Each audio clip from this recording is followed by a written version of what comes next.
Nicobar ఐలాండ్స్లో navy base, అక్కడ industrial growth, ఆ ప్రాంతపు డెవలప్మెంట్ జరిగితే ఇప్పుడు హార్ముజ్ జలసంధి దగ్గర ఇరాన్కి ఎలాంటి గ్రిప్ వస్తుందో నికోబార్ దగ్గర చేసినప్పుడు చైనాకి వెళ్ళే రూట్ మీద మనకు అట్లాంటి గ్రిప్ వస్తుంది.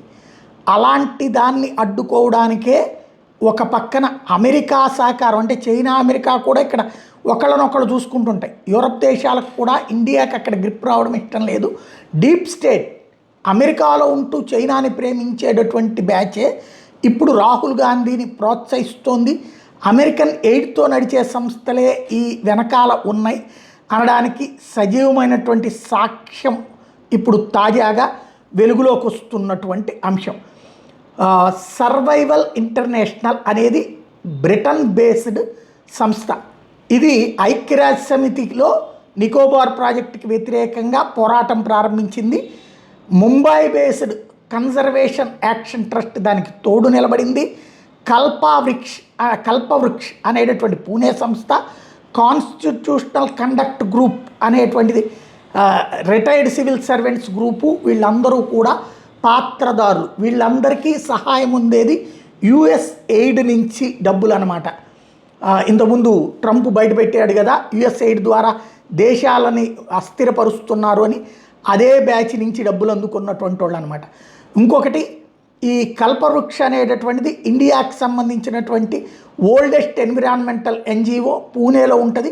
కోఫౌండర్ ఆశీష్ కోటారి, ఇతని కొడుకు రజనీ కోటారి వచ్చేటప్పటికి సిఎస్డిఎస్కి సంబంధించినటువంటి ఫోర్డ్ ఫౌండేషన్, విదేశీ ఫౌండేషన్కి సంబంధించినటువంటి హెడ్. ఇకపోతే ఈ కోటారి ఫ్యామిలీ వచ్చేటప్పటికి కాంగ్రెస్ లీడర్ జైరాం రమేష్ వాళ్ళకి బంధుత్వం ఉన్నటువంటిది. వీళ్ళు ఈ జైరాం రమేష్ వచ్చేటప్పటికి ఎన్విరాన్మెంటల్ మినిస్టర్గా ఇంతకుముందు ఇండియాలో చేసినటువంటి వాడే. ఈ ఆశీష్ కోటారి అప్పటి నుంచి కూడా డీలింగ్లు ఉన్నటువంటి వాడే. ఇకపోతే ఇంకొకళ్ళు ఈ కల్పవృక్షకి సంబంధించి పంకజ్ షేక్ సరియా, ఈ bimonthly protected area update PIU news లెటర్లు తయారు చేసేటటువంటి వ్యక్తి. ఈ పంకజ్ షేక్ సరియా అనేటటువంటి వ్యక్తి, వీళ్ళు క్రియేట్ చేస్తూ ఉంటుంటారు, ప్రజలని రెచ్చగొట్టేటటువంటి ప్రయత్నాలు చేస్తుంటారు. ఈ ఆశీష్ కోటారి అనేటటువంటి వ్యక్తి ఇందులో ఇన్వాల్వ్ అయి ఉన్నాడు. నర్మదా ప్రొటెస్టులు అప్పట్లో సుదీర్ఘకాలం పాటు అక్కడ కట్టడానికి వీల్లేదన్నవాడు, నర్మదా బచావో ఆందోళనకు చేసినటువంటి ఆమెకి తోడున్నటువంటి వాడు. అట్లాగే లడాక్ ప్రొటెస్టులు వెనకాల ఇతనున్నాడు. ఫోర్డ్ ఫౌండేషన్ వీళ్ళకి ఫండింగ్ ఇస్తోంది. ఓవరాల్గా చూసుకుంటే 1 by 1 ఇందులో ఇంకొకటి డోనర్లు, వీళ్ళందరికీ డబ్బులు ఇచ్చేటటువంటి డోనర్లు వచ్చేటప్పటికి Heinrich Böll foundation, HBS, German NGO, one of the biggest environmental activism NGO చేసేది. జర్మన్ క్యాథలిక్ డెవలప్మెంట్ ఏజెన్సీ, జర్మనీకి సంబంధించిన లార్జెస్ట్ డెవలప్మెంట్ ఎన్జిఓ ఉంది.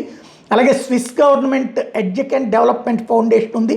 అలాగే Swedish international development cooperation agency, California based think tank Oakland institute, అట్లాగే Tides foundation, Soros open society funded Paul హమయా foundation కూడా ఇందులో ఉంది. వీళ్ళందరికీ ఫండింగ్ ఇచ్చేటటువంటి సంస్థల్లో అన్నటువంటి విషయం తెలుస్తుంది. అట్లాగే ఇండియన్ డోనర్స్ వచ్చే రోహిణి నీలకని, తర్వాత Tata trust, concern India foundation, అలాగే ఇంటర్నేషనల్ ఎన్విరాన్మెంటల్ నెట్వర్క్స్ వచ్చే WWF, గ్రీన్ పీస్ ఇండియా, పంథారా, ICCA కన్సార్టియం, వీళ్ళందరూ కలిసి ఇప్పుడు దీన్ని అడ్డుకునే ప్రయత్నం చేస్తున్నారు.